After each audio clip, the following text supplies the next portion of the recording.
All right, let's do this. 1, 2, 3. All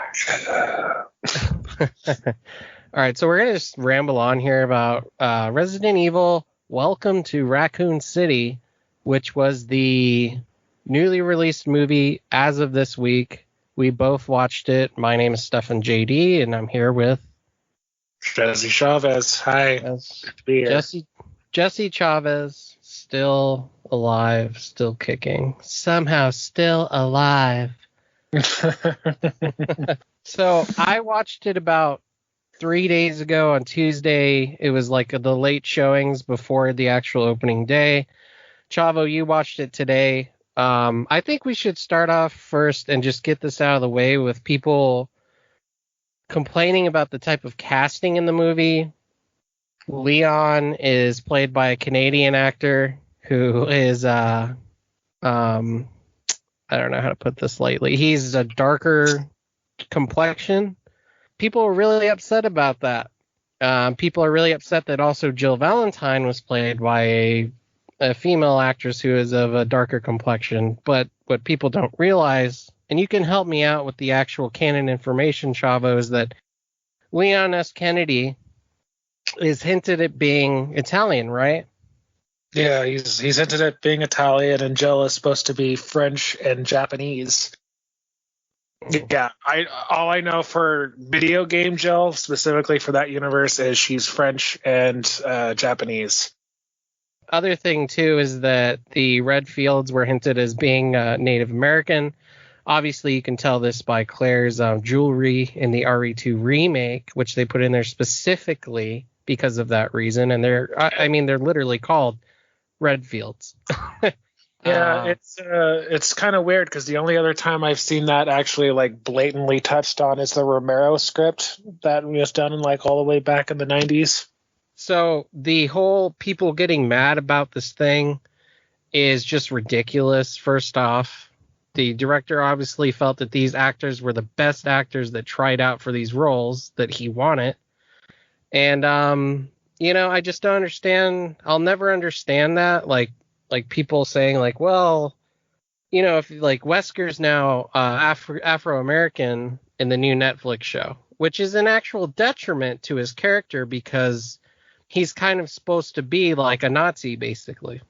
Well, he's a reference to the Aryan race, and genetically modified, perfect, blonde, white, not blue-eyed though, because his eyes are amber. But yeah, that's Resident Evil. It's never fully embraced some of the Nazi imagery it used back in the day, Code Veronica in particular. Right. But it's definitely present, and it's part of some of the plot line.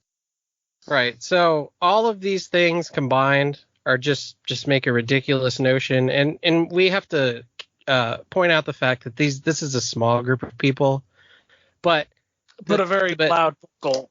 Yeah, a very loud small group of people who do these stupid ass complaints. But here's the thing, and we're gonna immediately get into spoilers for the movie. This whole thing is gonna be spoilers. There is not some woke message in this movie whatsoever as to those characters like changing race wise. Like the director just clearly picked who he thought would be best for the role. And I think in the case of both characters, it kind of worked out. Honestly, I didn't really have too many complaints casting-wise, outside of a couple of the STARS members being so nondescript. I literally mixed them up in the movie.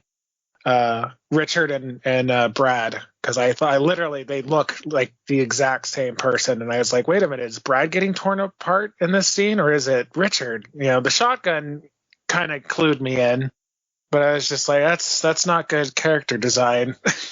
Yeah, Brad did have his yellow jacket, didn't he? He did, but like everything's so dark and grimy. The movie's very color saturated. Like it's very desaturated in color. I would say that it's not to its detriment, though. No, not for the overall saturation, but again, in terms of like costume and distinct character design, the STARS team in general, I feel kind of got a little bit of the short end of the stick. Yeah, and Leon's character in the police station is kind of like the only cop there because it's like after hours, it's a small town. And in this version of Raccoon City, Umbrella's like kind of already packed up and is leaving. And it says because that they're kind of just done using Raccoon City for whatever they were using it for. It's actually not really clear. But we have to assume that it's because of the viral experimentations and the fact that basically they already know that it's going to be contaminated. So they packed up and have left. Yeah, a character pretty much lays it out. It's just because they fucked up and the contamination, because they'd been poisoning the town for years, but then once the virus became a part of it and accelerated things, they were packing up their shit and leaving before they could be implicated in all of it.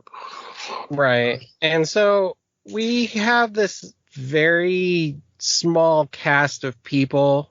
And this is, I'm saying outside of the main cast, just like side characters and people of the town, everything feels very small, which is a good thing. Again, I think it works for the movie because, like they said, nobody wants to be in Raccoon City. I think the only problem, too, and this is getting into the actual movie, is we start off with Claire in the truck with the actual trucker from RE2 Remake, and he's eating the hamburger on the dashboard, the whole thing. Even the fucking burger gets a cameo. Yeah. And he's doing a ton of exposition drop. He's like, why do you want to go to Raccoon City? You know, like it's Oh God, it's a town that there's nothing there. And then he even like makes a pass at her and grabs his leg. He's like, you want to go with me to the next town? Yeah, I was not a fan of the exposition dump. Like, there's better. Like, one of my few complaints, because I actually enjoyed the movie, was just some of the clunky dialogue and how they felt the need to just dump every, like, okay, so for those of you who haven't played the game, here's, this is what's going on. Claire, she's looking for her brother right now. I bet you're looking for you mentioned your brother. You're going to his place. Yeah, you're going to Raccoon City. Have I mentioned it's a shithole? Are you paying attention, audience? Pretty much.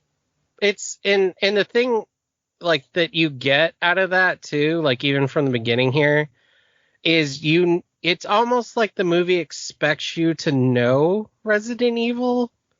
In the case like of this movie, it's almost made for the fans. Like it expects you to know what's going on because even though it does some exposition drops, it's mostly for fans. It's not like written to where like you don't know anything about Resident Evil. Well, here's exposition for you. It's like, no, you know what Resident Evil is. Here's exposition so that you can feel like we're making this movie for you. I mean, I when I watched it tonight, I tried to keep it in perspective. Like when I watch an adaptation, film, especially of anything from like video games, I try to look at it from two different viewpoints at the same time. Where it stands as an adaptation in general, does it improve or does it, denigrate or like downgrade the source material? And also, is it just standalone as a film competent? And I think they covered most of their bases. It's just the screenwriter and me, could point out different things that they could have done better. Again, that trucker scene, that could have easily been a more mutual conversation between him and Claire, but it feels like, I don't know, maybe the guy who played the trucker was fucking hilarious to the directors. It's like, no, let's let this guy improvise. I want to get all this on film now. Well, the thing too is that I just feel like the movie was rushed because like even in this opening scene, it's like Raccoon City setup, hit girl while driving truck. It like disappears. The zombie disappears.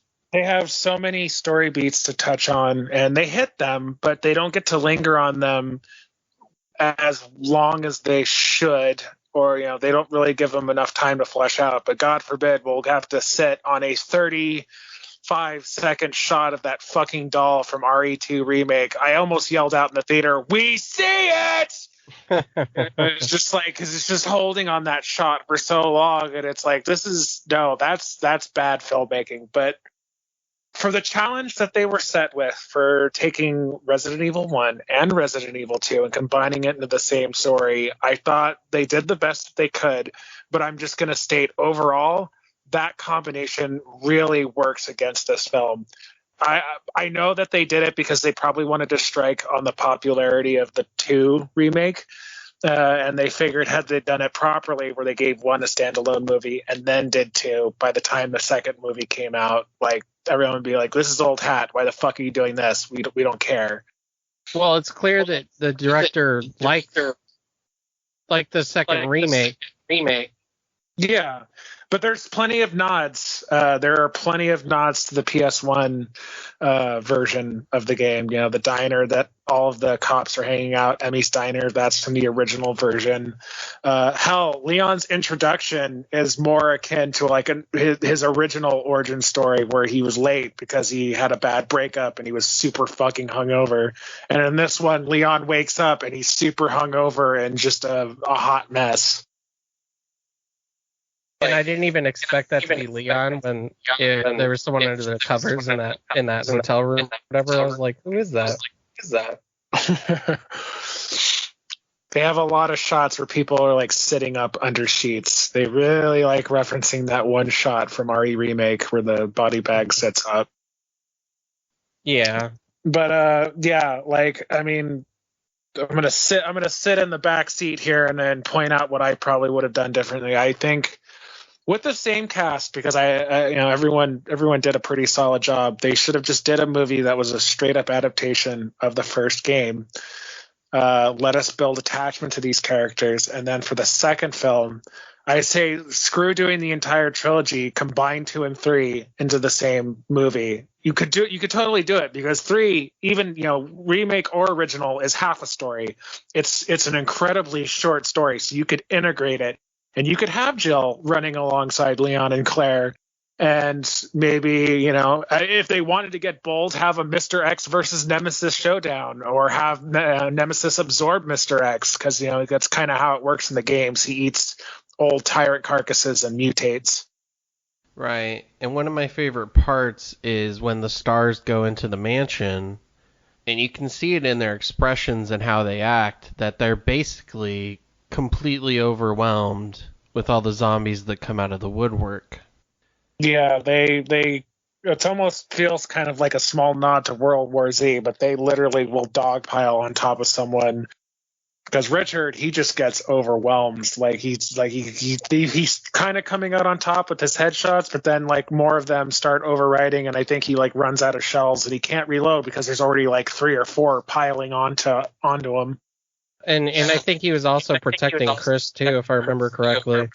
Honestly, from what I saw last night, it just felt like it was frantic. Like he had literally no time to think because it was dark. Chris was, I think, all the way downstairs, and he wasn't even fully aware of what was going on, because that's when he started to get ambushed at the same time. Well, yeah, that was like one of the best parts. Is I think the director's name is Johannes or something. Just kind of having those zombies come out without any indication, you know, like noise-wise, of the incoming threat. It's just all of a sudden there's all these zombies coming around the corners and they're fucking doomed. And I kept thinking, like, holy fuck, this is awesome. Like the shot where Chris is running through the hallway and zombies are chasing after him, but in the background you can see Richard just getting dogpiled on against the wall on the platform there. It was just beautiful shots. Yeah, they're literally crawling over each other. Like it's just a huge pile on this landing. Let's take a quick second to talk about the zombies in this movie, though. They are a bit different from the game continuity in that they retain their humanity a bit longer. Like I feel like RE3 Make is probably the closest we've had to it in games, with Brad retaining some speech and being able to tell Marvin sorry before biting him. Yeah, well, I basically felt like I was experiencing the Keeper's Diary from the first game, where someone is slowly losing their mind. It even shows that kind of with the girl who says itchy tasty in the movie, that attacks Claire, and then when Chief Irons tells Leon to lock the gate, there are a few, one or two straggling infected people that come up to the gate and they yell like, "Let me in!" Yeah. Well, like, there's, because again, like, some certain zombies are distinct characters, like the waitress from Emmy's Diner. She's just chatting it up with the cops. She's normal. She's fine. She's talking with Leon. She starts to bleed from her eye. Claire drives in later and almost fucking runs Birkin off the road. And she spots the waitress outside having a cigarette, but she's looking gaunt as shit, like she's already undead almost. But she's clinging to a lot of her habits, her stuff that she did every day. And then, like, one of the last times we see her, she's in front of the RPD reaching for the gates, and she runs her hands through her hair, and her hair's coming out. And you could tell from the moans, like, she's still somewhat there, and she's horrified about what's happening to her, but she can't. Like, if they were to, like, pull her in and try to help her, she'd try to eat them. Like, she's just like, she's in that last stretch of consciousness, which is horrifying. And I thought, well done. Yeah, 100%. I think they do retain some knowledge, but I think overall, like, they eventually do become flesh-eating ghouls. Oh yeah, the Spencer Mansion staff are pretty big indicators. They're straight on traditional zombies. I did like the addition when Claire's at Chris's apartment and she's like seeing a mother and her child, and like the mother's already losing it and trying to break in, and then the kids on the other hand like comes in through the front door, hides under the table, and I guess decides to quote Sherry in the remake, "You need help." But I also will say I'm going to count a strike against the movie on that too, considering she just fucking leaves that kid alone in a house with the zombie mom. Like, I know he's fucked. Like, we as the audience know he's fucked, but she doesn't know that. So it's like, you just left a sick, injured child with a fucking maniac. Way to go, Claire. Well, the kid looked infected too.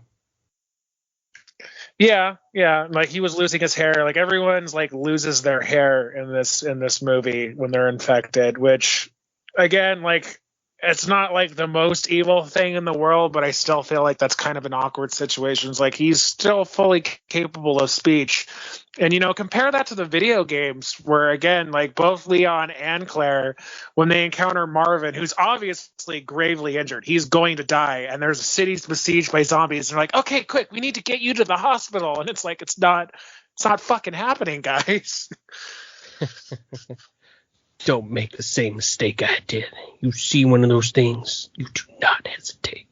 Yeah, the biggest gripes. I mean, like, let's just say Act 1, because this movie's really hard to like place where Act 1 and Act 2 ends almost, and then Act 3 is basically like blink and miss it. I'd say Act 1 pretty much goes all the way up until everyone gets united at the station. At least our core RE2 cast. Like, once they meet up at the station, that's Act 2. Or, well, no, once Claire gets to the station, that's Act 2. And then Act 3 is once everyone meets up at the Nest lab. Yeah, and it's in Bravo team, like Rebecca's team, quote unquote, who's not in this movie. It is made up of like two people. I think one of them was Dooley, and I forget who the other one was. It was Edward Dooley and Enrico Marini.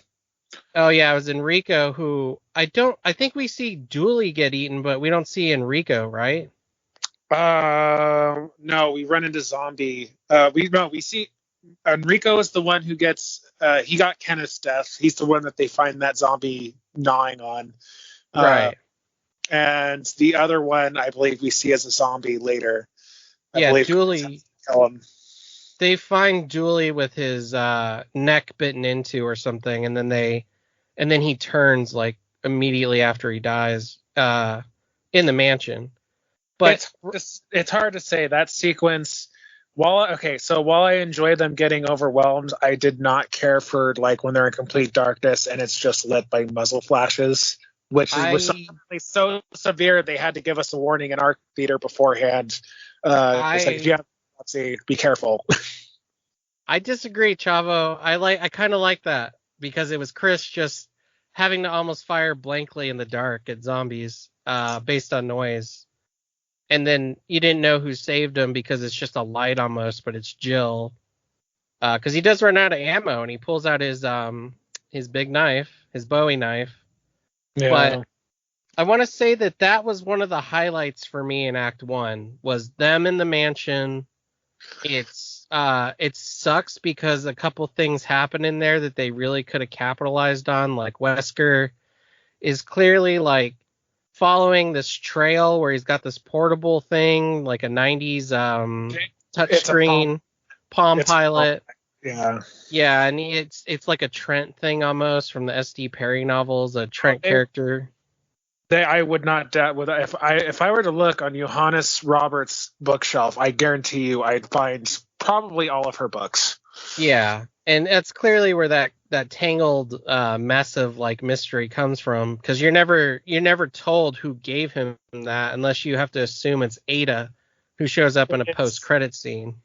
it's Ada. That was the person they were in contact with. Okay, well, regardless, I couldn't actually hear during that scene because some dickhead in the audience kept whining about how the movie sucked, like yelling at the screen, literally, but.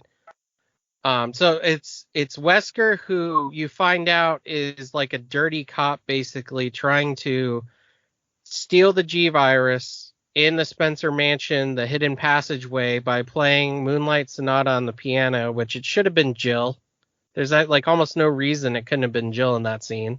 They kind of botched Wesker in this one, period, because they pussyfoot around it. They try to make him seem like actually morally conflicted about this, and like it's like they talk about it being betrayal. Not once does he mention like, no, like I got to get battle data, or no, I have to kill you guys after. It's just no, like literally while I'm here, I need to pick up this information about this shady company and expose them.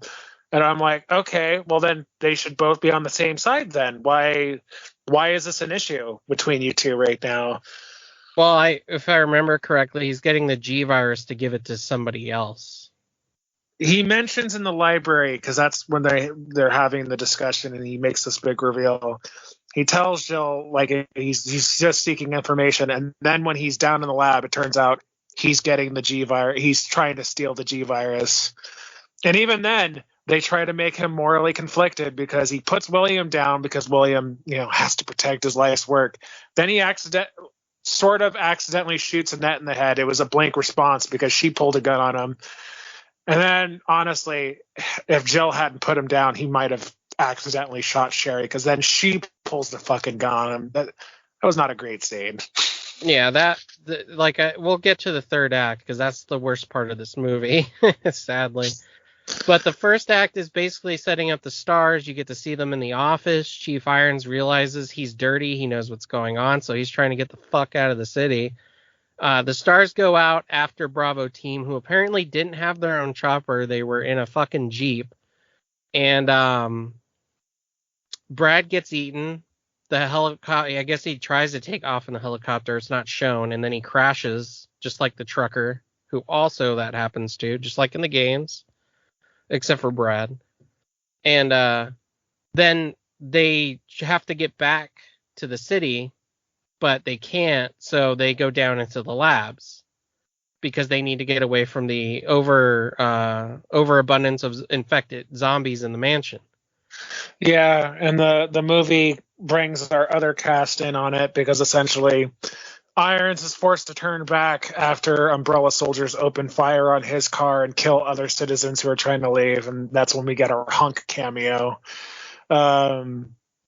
And then he ends up going back to the RPD, and he leads them to the orphanage, and then under the pretense of, I guess, he's trying to get them to the lab or something. He never gets a chance to fully explain why he took them there because the liquor ends up eating him. Right, which was that was a great scene, the way they introduced the liquor, in my opinion. Oh yeah, it was nice that the hallway was done up like the police station hallway scene was referencing. Mm-hmm. But yeah, after he gets eaten, then the liquor gets taken out by Lisa Trevor, who is a friend of Claire in this version.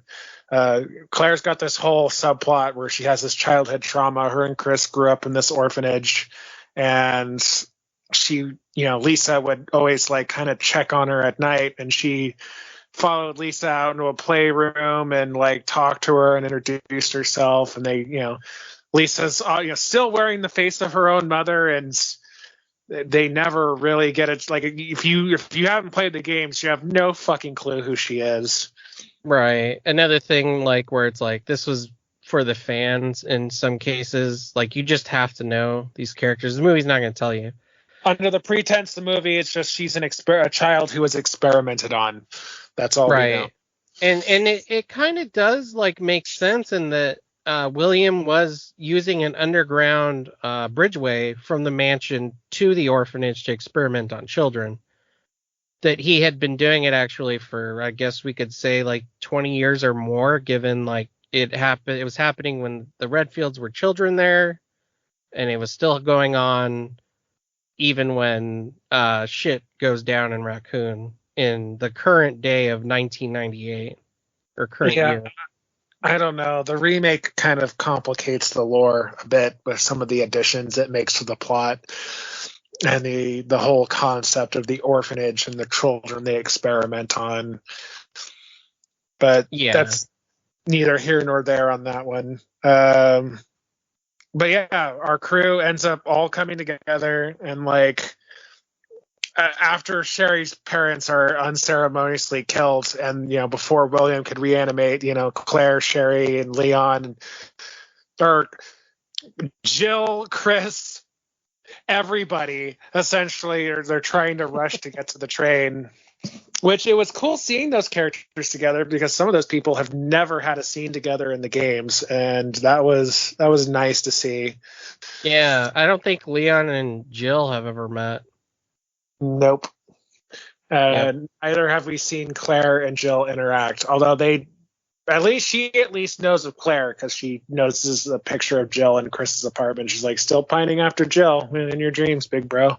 Yeah, she's only on that Wesker. No. I'm not going to go deep into that. That's just a weird addition they added. So the third act sucks. I almost don't even want to talk about it, because it's just basically, I mean, it's like the game. I don't even really want to say that it sucks. It's just brief. It's very brief, and it's like remembered, oh shit, we can't have this movie go over 2 hours. We got to go now. And it comes back to my argument of the combining these stories works so hard against this movie, and it's so frustrating, because all they had to do, like, again, they can combine 2 and 3. They can make 2 and 3 a thing, but 1 and 2, those are 2 separate incidents, and kind of mushing them together the way they did, it just makes a very difficult story to tell. Right. Well, I'm going to ask you a couple questions, because we don't want to take up too much of everyone's time, and there's a couple of things that, like, big additions and changes they made that I kind of want your opinion on, or weird moments too. But like, for weird moments, like when the zombie trucker guy is on fire and walks into the police station, wasn't that a little weird? I cracked up, and that was how I was like, all right, this movie's going to be all right, because you know what that told me? It didn't take itself that fucking seriously. Yeah. Blasted with fucking, I think it's Lily Allen's Crush. Ooh, it's a little crush. And Leon's just like listening to his fucking Discman, and fucking trucker walks in on fire. And he's still, mind you, the truck has crashed in front of the station. It has exploded. The heat of the flames are there. The gate and the front door are open, and Leon is manning the front desk. He has no fucking clue. And this flaming zombie just walks in, and Irons, of all people, has to put him out, or like take him out. And then he's just like, grab a fire extinguisher, put him out, and then should probably close the fucking gates. Yeah, he's like, I'm getting out of here. He's like, your dad's going to be proud of you going from rookie to police. If you can have it, I'm on. Yeah, you can't blame him. He's actually he was a little more likable in this one, but I thought I'm hoping that scene was intended to be funny because it was. It was hilarious. I laughed. I like closed my eyes laughing. I was like, I can't watch this. This is so goofy. But it was fun. Like this whole movie is fun until again the third act. But the other thing is that the police station looks like the police station, and you get to spend time in the STARS office. You get to spend time in the car garage. Chief Irons tries to leave. He comes back and to the police station. It's locked down because of the zombies at the front gate, as Chavo mentioned. But when you actually get to see Leon and Claire together, Leon in this one is kind of like a really bad rookie. He didn't even know how to work a shotgun when they went to the armory. Feel about Leon being such a rookie in that capacity. I know some people are going to be butthurt about it because Leon's their boy, but I thought it was refreshing. It was a new it was a new arc for him because essentially his confidence is shaken. He accidentally shot someone, a fellow cadet, when he was, in the police academy. They joke about it. Like none of the officers take him seriously. He's considered a laughingstock, and he has to gain back his confidence. I am so sick and tired of seeing ultra cocky, ultra confident Leon, the dude who, even no matter how underprepared he is for the situation, he always has a quip, a one-liner. Everyone's so used to him. Like since from RE4 and beyond, they expect him to be this fucking John McClane, like man of all trades who can do anything.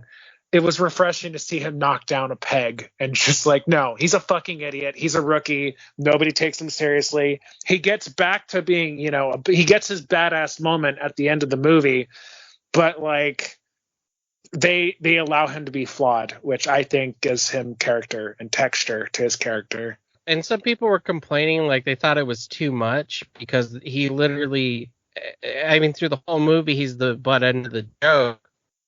To me, it's like, no, like that's his character. That's where we're at with this guy. And he doesn't get to like fire his gun. Like he actually does that in the jail cells with Ben Bartolucci, who is apparently a infected conspiracy theorist in this, as opposed to a journalist like in the video games. A hard-hitting journalist. Ugh. You need me. I liked the version of Ben they had in this movie, although he apparently has no fucking peripheral vision, which is weird. Yeah, and he's like, like open the fucking gate, man. It's like the other thing that I want to mention is still speaking on Leon is how Chief Irons is like, what are you still doing here? Go to the desk in case people need something and cut your hair, you hippie. Like, I loved the whole bashing of Leon by Chief Irons. It's how I imagined, the canon universe treatment of Brad as. Nobody respects them, fucking the diner scene, the STARS members set a ketchup bottle on his head because he's passed out on the fucking countertop, and like they dare Jill to like shoot the fucking bottle off of his head, and she ends up like she shoots Wesker in the head with a little toy dart gun and throws the fucking gun and knocks the bottle off his head and smacks him, and he's like, oh what's going on? Yeah, I think she originally was cocky though, and she actually pulls out her real gun. She wasn't going to actually fire her firearm, but then she was enough to make Wesker like, Jesus Christ! And she's like, no, I'm not going to fucking actually shoot it, idiot. Yeah, but that all to me was good stuff. Seeing Irons get saved by Claire, who is actually the biggest hero and component of this movie, is Claire's character, and she prevails in every scene and is badass and kicks ass. I don't know if any Claire fan could be mad about this movie because she is the best part, in my opinion. I mean, even when they're trying to escape the RPD, Leon and the Chief are like ahead of Claire. Well, she's staying back, holding down the fort, fucking firing down the hallway. And it's just so cool to see. Like, that's the stuff I wanted to see in this movie, and I got it. She's very much in control, and she doesn't really lose her composure. She knows how to carry herself. And yeah, it was nice getting a chance to see her shine. Honestly, as a big Claire and Jill fan, I really enjoyed the performances. I liked what's her name, Hannah John Kamen. I really liked her take on Jill. She's feisty, she's fun, but you could still take her seriously. Yeah, people are probably going to be mixed on her having a crush on Wesker, pining over Wesker, but you know, compared to some other disastrous adaptations we've had to sit through, I think she got out of it pretty well, you know? Yeah, this is... if anyone doesn't remember, the Paul W.S. Anderson movie, the second one, goes from a city surrounded by a fucking wall made by Umbrella to the third movie where the whole fucking earth is a desert wasteland. To another movie where all of a sudden it's not entirely a desert wasteland. The rules are very inconsistent, and that franchise will actively punish you for remembering the movies, literally the movie that came before the previous one. I was shocked to see Paul W.S. Anderson and Jeremy Bolt listed as producers on this project, and then I cracked a joke to my friend in the theater. I was like, "Oh, no, Mila as a producer? I thought she would have want her name on this, right?" Oh, Mila. Hence dinner at home. So, Paul, how's that fucking betrayal you're funding? And then the other thing is Leon and Claire go to the orphanage and they run into Lisa Trevor. What did you think of Lisa Trevor's character? And her kind of showing up to take down the liquor. I thought that was actually a pretty fun scene. I was glad. I'm glad to hear that you didn't hate it, because I'll make a comparison. It kind of reminded me a bit of how Pyramid Head was utilized in the Silent Hill film, which I was worried people would take it the wrong way and be like, "Oh, great! So essentially, Lisa's like a fucking Pokemon now if they're both beck and call." But the distinct difference in this case being that she is a tragic figure. She still has. I feel like seeing the humanity and the other victims, like in the city, like all the other poor people who are infected and still retain some consciousness, it makes sense. It's forgivable. Like, you understand. And at the heart of this monster is still just a very lonely little girl. Right. I really liked that her and Claire had a bit of a bond. I liked that, even though she's kind of part of what traumatized her, but I like that she protects her one friend, and she, guides him through the orphanage to the secret door. Kind of anticlimactic how they dismiss her, where essentially they just separate at the elevator. Bye. And I was like, all right, she's just going to sit and wait for the bomb to hit. Well, they don't know the bomb is going to go off at that point. And if I got to be honest, I wouldn't bring a BOW with me either. I'd be like, thanks for giving us these iconic keys. All right, bye. I wouldn't stand in an elevator with her either, because one harsh turn and her hands could fucking crush someone's skull. But and it's not like I was expecting them to take them with her, and they escape on the train and just be like, "I want to adopt a puppy. Are you my mom and dad now?" Fucking throws the movie Sherry off the train. "I'm you now." Ah! Yeah, Sherry is reduced to background in this movie, sadly. I don't even know if she has a single line. I can forgive that for what time constraints they had, but I will say that's something that probably would not have been a fucking issue if it was a movie based on 2 and 3. Right. And let's just really quickly sum up the third act, because honestly, it doesn't even really matter in the grander scheme of the movie that William... I can sum it up in 2 sentences for you. Everyone gets to the lab, kills William a bunch of times, and leaves. The end. The end. And that ending was abrupt too. Like, when they step out of the tunnel for that iconic shot, their idea of an iconic shot, and I was waiting for a line, something, and it just immediately cuts the title, and I'm like, wait, what? Yeah, and then you get that weird Wesker scene, which honestly, that was the only part of the movie where I cringed really hard. I was like, this was so unnecessary. I really don't like this. He gets his sunglasses, basically. I'm sensing that's going to end up in a compilation of other scenes from movie adaptations of famous properties that hinted towards sequels that are never happening. Very possible. This was a low budget movie, much like the Paul W.S. Anderson first movie. Johannes or whatever his name wasn't given like full reign over this, and he was mandated to do certain things. And when you watch it, you can tell where the budget starts and ends. Honestly, I think the low budget helped them because I shouldn't say we, because I know there's plenty of Resident Evil fans out there who fucking love the Anderson movies, but like, I think there's a big enough chunk of us now who are so weary of these explosion fest, of these, Miljovic cartwheel spitting, running down buildings. Like, we just want more grounded horror stories using this property, using these characters, this universe. And I think having a reduced budget helped make them a little more imaginative. Yes, I can tell like certain scenes are CG. Like, I can totally tell the main mansion hall was not all practical. I could tell half of the RPD lobby was green screen, but like, it really works for them. It gives it a certain grit to it. It helps make it feel a little bit more out there as like a horror film. And I can see the nods, here and there to other properties. Like, Johannes definitely pulled from other inspirations. That font for the credits totally looks like a John Carpenter film. Right. And I just... Oh, and the ticking time, they frame everything through a time thing where essentially it's like it's almost midnight in September 30th. It's midnight.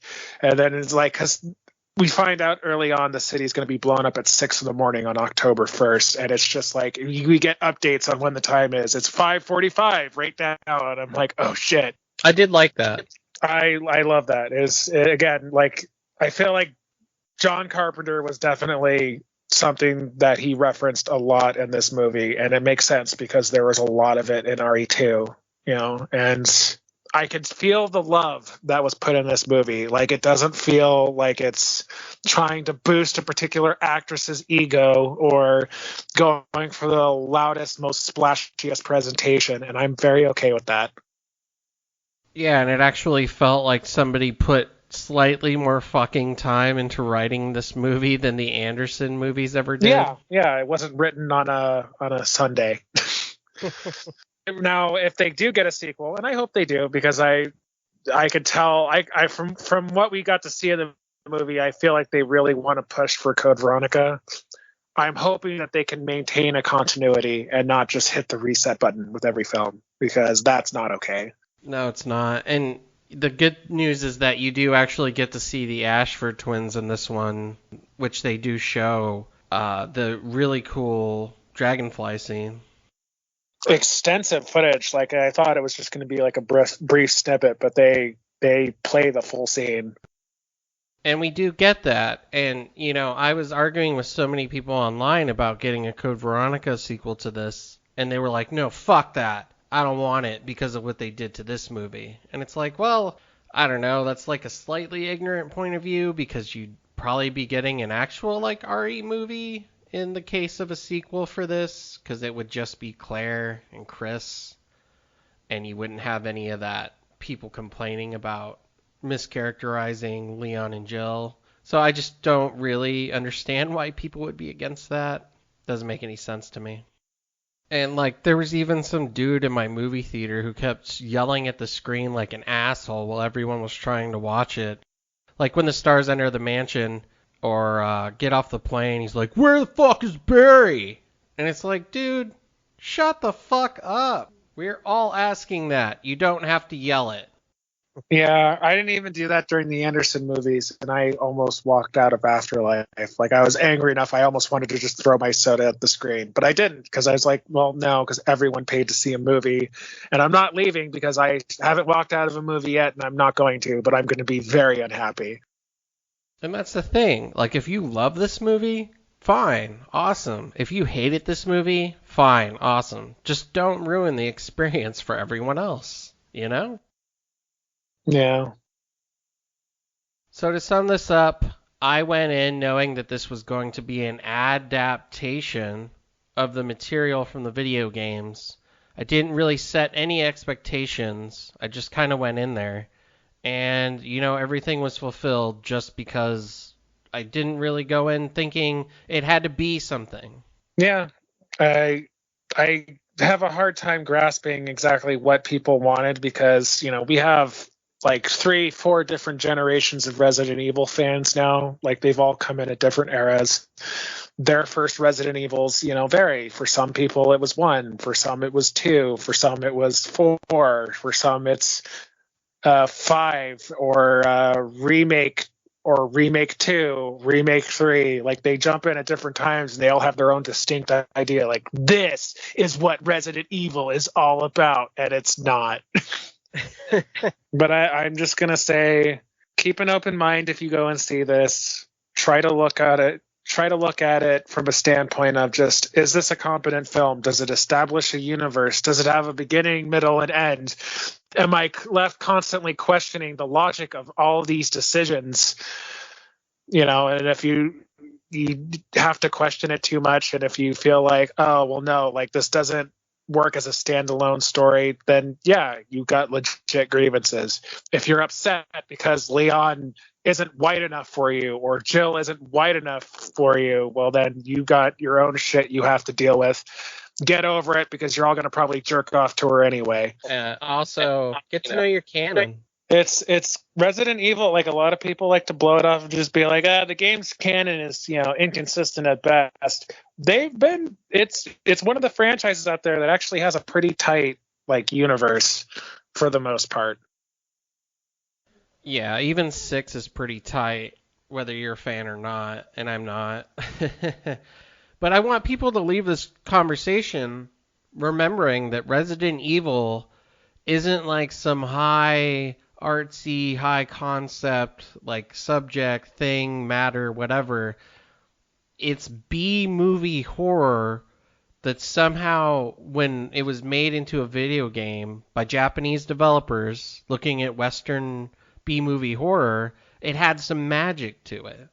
That's what made it so much fun, is the B movie, drama, the horror, the way they processed it and gave it back to us. It's not this just like amazing like written stuff. It's goofiness sometimes, and people treat it like it's God's gift to man.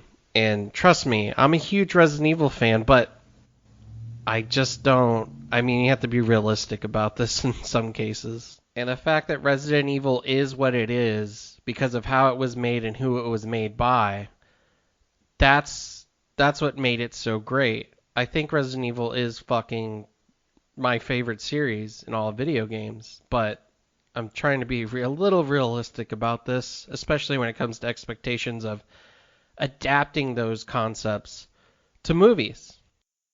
It's B movie material that got remixed with some of the best John Carpenter, James Cameron films ever, and touched on nostalgia just enough, and had a bunch of zombies in the mix. It was just that perfect little bit of this, little bit of that, and it was the perfect balance for like the first few games. And then it's lost its way, and it's come back, and it's lost its way, and it's going to probably come back again, and you just write it out, It's not like an adaptation of Silent Hill where you're expecting a truly artistic, deep, intense, in-depth film, which, for the record, I don't think the actual movie adaptation of that was either. But you know what? It was still pretty damn close compared to fucking Anderson movies. So I'll leave it at that. You fart face. Little bitch. I mean, sorry, little brat. Open the door, you little brat. Any last comments? I'm just gonna say that this isn't the Resident Evil movie that anyone wanted, but I still had fun with it. Simple as that. I still had fun with it, and I I didn't even set my expectations low. I just kept an open mind and was just like, I'm here for this. Let's see what it is. And if it's shit, I'll be open that it's shit. And if it's not, then I'll just enjoy it. We didn't have an aneurysm every time they deviated from the source material. Yeah, and I had a grin on my face through this whole movie. Like when I got to see iconic shit happen, or like certain stuff, like Emmy's Diner, or the zoom in on the Star Samurai Edge, like little tweaks like that. You know, getting to see them in the mansion, getting to see the Star's office, the RPD, all these little things like the gates of the RPD. You know, it was just so much fun to see these things in action. And I knew it was an adaptation again, so I was just fine. It was just fun. I'm sure there's tons of shit we probably still missed too, and I'm looking forward to once the Blu-ray comes out and then we see all those videos. Things you missed. Number 4. Really, Yeah. wearing a Tall Oaks T-shirt.